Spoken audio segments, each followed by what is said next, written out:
Assalamualaikum warahmatullahi wabarakatuh. Apa kabarnya nih para pejuang cuan semua? Kalian sedang loyo, kurang enak badan, atau dalam kondisi yang cukup prima, menerima keadaan, legowo dan menikmati prosesnya? Kalian di posisi yang mana? Semoga kalian orang yang legowo, menerima posisinya, dan apa ya, bisa dikatakan kalian siap untuk menikmati prosesnya. Ya semoga teman-teman, dan tetap ya, secangkir kopi harus selalu ada teman-teman buat menemani kesempatan di pertemuan kali ini teman-teman, untuk melihat rekondisi daripada keadaan cryptocurrency yang notabene memang ya kan saat ini terjadi yang namanya retracement. Kenapa ini terjadi retracement? Simpelnya seperti ini teman-teman ya. Kita masuk hari weekend. Kalau di sini saat ini hari Sabtu, ya kan, hari Minggu, ya.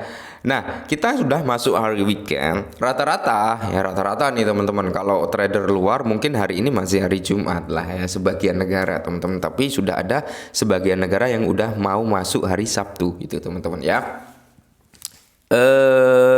Ini di spekulasikan menurut saya, trader, investor, ya kan, cukong, bandar, mereka sedang close up market mereka. Makanya mereka tutup dulu nih ya. Kita berlibur dulu bersama keluarga, kita nikmatin, enjoy, kita nikmati weekend bersama keluarga, senang, refreshing gitu teman-teman. Makanya di sini terjadi retracement daripada altcoin. Meskipun masih berlanjut jual beli di sektor kripto masih ada ya. Cuman dari segi volume juga pasti menurun gitu loh ya. Nah, kali ini teman-teman ada berita yang cukup menarik, ya, datang dari ya masih seputar Bitcoin Spot ETF tentunya ya. Tapi ini udah menjadi lampu hijau teman-teman, yang dimana kemungkinan besar, wah ini luar biasa ini ya, sekelas negara yang saat ini sudah maju pesat perekonomiannya ya kan, dia open untuk Bitcoin Spot ETF ya. Nah, jadi ini menarik teman-teman, kita langsung bahas saja ya. Nah, dikutip dari Watcher Guru teman-teman, di mana regulator Hong Kong, oke, kita berbicara tentang regulasi Hong Kong ya, menerima aplikasi ETF crypto spot Bitcoin, bukan Bitcoin ya, intinya aplikasi ETF crypto spot ya. Di sini nggak dijelasin nih ETF dari Bitcoin, ETF dari ini, tapi dia menyebutkan kripto. Berarti bukan hanya Bitcoin dong, menyangkut altcoin juga ya kan. Nah, ini menarik teman-teman, ini menarik ya. Nah, menurut pernyataan bersama baru dari Komisi Sekuritas dan Berjangka Hong Kong (SFC) teman-teman ya, SFC karo Amerika mempunyai SEC, oke. Dan Otoritas Moneter Hong Kong (HKMA), regulator sedang bersiap untuk menerima aplikasi spot kripto ETF. Pernyataan itu muncul ketika Amerika Serikat kemungkinan akan mengeluarkan persetujuan pertamanya atas ETF Bitcoin Spot pada tahun 2024. Nah, jadi Hong Kong nggak mau ketinggalan juga nih ya, mereka harus open publish juga nih gitu ya kan. Nah, lantas di sini pernyataan bersama tersebut mencatat evaluasi saat dalam industri aset digital sejak pendekatan hanya investor profesional pada tahun 2018. Selain itu, perkembangan tersebut terjadi ketika Hong Kong perlahan-lahan mengubah pendekatan kriptonya sepanjang tahun 2023 ini.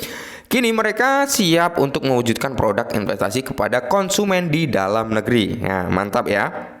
Dan di sini pun udah di-up banyak media teman-teman tentang berita ini, termasuk dari Watcher Guru, ada dari Bitcoin Magazine, ya, Bitcoin LFG udah nge-up berita ini. Ya, kalian bisa cek sendiri ya. Nah, regulator Hong Kong siap menerima aplikasi crypto ETF.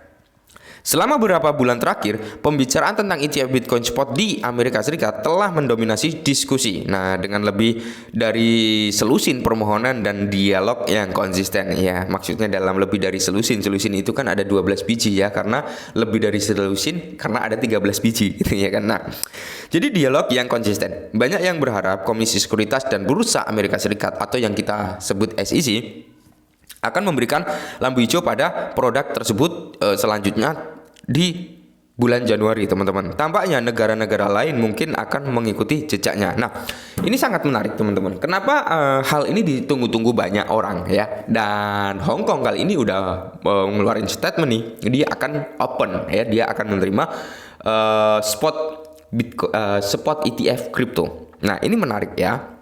Nah, memang benar regulator Hong Kong telah mengeluarkan pernyataan yang menyatakan kesiapan mereka untuk menerima aplikasi ETF Crypto Spot. Secara khusus, SFC dan HKMA telah menjadi bagian dari pernyataan bersama yang penting tersebut. Selain itu, mereka mengungkapkan pemahaman mereka mengenai lanskap aset digital yang berkembang pesat, teman-teman ya. Mantap jiwa ya. Dan semoga negara-negara lain juga open publish seperti ini, teman-teman ya. Negara-negara lain open seperti ini ya, mantap jiwa. Jadi kalau kalian ingat beberapa bulan yang lalu ya, sebenarnya bukan saya sering bilang sih ya, tahun 2021 ya kan, di mana terlihat altcoin mencapai di ATH. Ya, tahun 2022 kita masuk dalam fase crypto winter, tahun 2023 kita masuk dalam fase akumulasi, dan saat ini kita masih di dalam fase akumulasi. Ya, masih di dalam fase akumulasi mendekati fase halving daripada Bitcoin, teman-teman. Nah, fase akumulasi ini yang terjadi di tahun 2023 tinggal beberapa hari lagi, teman-teman. Ingat, tinggal beberapa hari lagi ya. Jadi manfaatkanlah kalau kalian ingin mencari aset yang menurut kalian memiliki potensial, silakan dicari, teman-teman. Tetap disclaimer, tetap gunakan akal pikiran, jangan sampai tanpa melakukan riset, tanpa disclaimer, tanpa dior kalian tiba-tiba beli. Jangan sampai seperti itu. Ibarat kata kalian beli kucing dalam karung, nggak tahu bagus apa enggaknya. Tetap harus ada riset ya. Nah, di sini teman-teman, selama beberapa bulan terakhir SFC ya telah melihat perubahan dalam kebijakan untuk menyambut lebih banyak investor ke dalam sektor aset digital. Pada bulan Oktober, regulator mengubah buku peraturan yang memungkinkan lebih banyak investor memasuki pasar perdagangan spot kripto. Secara khususnya Hong Kong jelas menunjukkan kesediaannya untuk menyambut di verifikasi yang lebih besar, khususnya dalam peraturan mengenai kegiatan investasi aset digitalnya, teman-teman. Mantap jiwa ya. Dan semoga saja ini menjadi langkah yang cukup positif bagi pergerakan aset digital, terutama dari sektor cryptocurrency, teman-teman ya. Semoga saja ya nanti ETF ini bisa terapprove, teman-teman. Kenapa ETF ini sangat penting juga, sangat menarik juga kalau menurut saya pribadi, karena gini teman-teman ya, kiblat daripada altcoin apa? Bitcoin.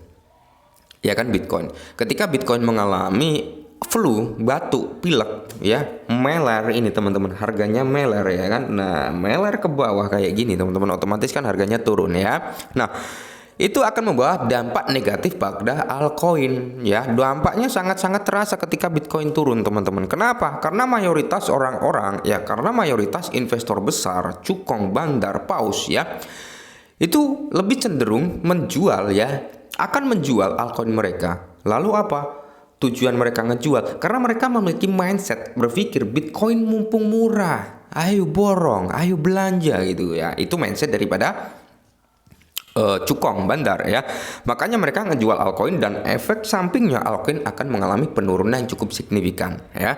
Lantas uang tersebut dimasukkan ke Bitcoin gitu, teman-teman. Rata-rata seperti itu pergerakannya. Ingat ya, di atas plankton ya, di atas plankton masih ada teri ya, di atas teri teman-teman masih ada cupang ya, di atas cubang masih ada wader ya, di atas wader masih ada kakap, di atas kakap masih ada apa, dan seterusnya. Itulah yang menggambarkan wealth ya, seperti itu. Jadi ada range-nya gitu, teman-teman. Jadi buat kalian semua saat ini yang memiliki altcoin yang menurut kalian udah memiliki potensi kedepannya bakal meledak nih ya, bakal bagus nih, pertahankan ya sampai benar-benar bulan datang. Ingat, yang pertama kali sebelum kalian terjun di sektor cryptocurrency adalah mindset, mental, pola pikir kalian yang harus disiapkan, bukan dana dulu.